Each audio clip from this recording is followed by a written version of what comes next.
Good morning, good morning, good morning, Manang Lids here. Kumusta kayong lahat? Nandito kami sa Sunshine Park, Baguio City. Ayan, ang ganda ng araw. Just after or right after Christmas. Oh, lakad-lakad din pag may time. Okay, tapos sa banda dyan yung SM Baguio.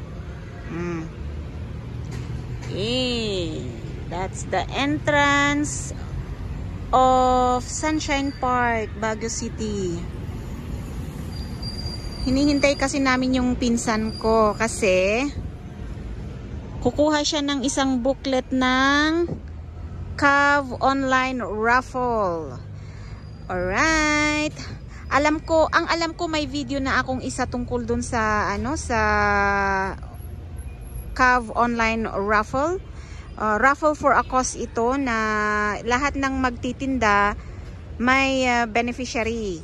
So, may chance kayong manalo ng milyones. Ayan. So, hindi ito scam, guys. Kaya, bakit ko sinasabi ito dito? Kasi gusto ko mag-avail kayo, guys. Kasi, malay nyo, matsambahan ninyo yung prices. Kasi, marami silang prices eh. Pag natsambahan ninyo yun, o di hindi nyo na problema ang pambayad ninyo ng Islam divorce nyo at saka annulment ninyo, o diba? At saka guys, raffle for a cause ito, talagang as in for help sa mga beneficiaries. Natapos noong December 21 yung season 2 raffle. And it was very successful. Nandun pa si Shatsa, bumunot siya ng mga winners. Yun. Yung ticket kasi, yung sales ng ticket, half for that ay mapupunta sa mga prizes. Mapupunta sa prizes at saka yung kalahati din nun ay mapupunta sa mga beneficiaries. Kaya kung hindi man kayo manalo, at least nakatulong kayo, ganun. Ilalagay ko yung yung link ng page sa tag nito sa description box para makita ninyo yung mga beneficiaries na nabibigyan ng tulong ng CAV Online Raffle. Kasi may mga cancer patients, may mga oh my god. Tapos kasali kasi yung anak ko dito na autism, si autism boy ko, na kasali siya as beneficiary, kaya nagtitinda rin ako ng ticket, nag-agent din ako.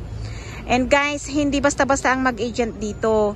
Nag-submit din ako ng mga personal information ko at saka yung government issued ID ko, kaya hindi ito basta-basta na raffle.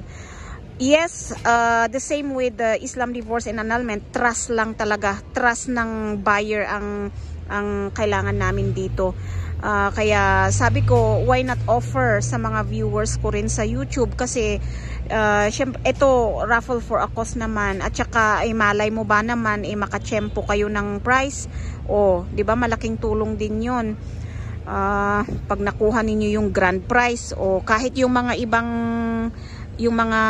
ibang major prizes, pag nakuha ninyo yun, malaking tulong na din yun, kasi baka ma-solve din yung yung kailangan ninyong bayaran sa mga Islam divorce ninyo, annulment ninyo.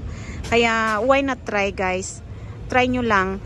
Ang payment naman dito is parehas din sa Islam divorce. You can send it via GCash or sa bank account ko, ganun.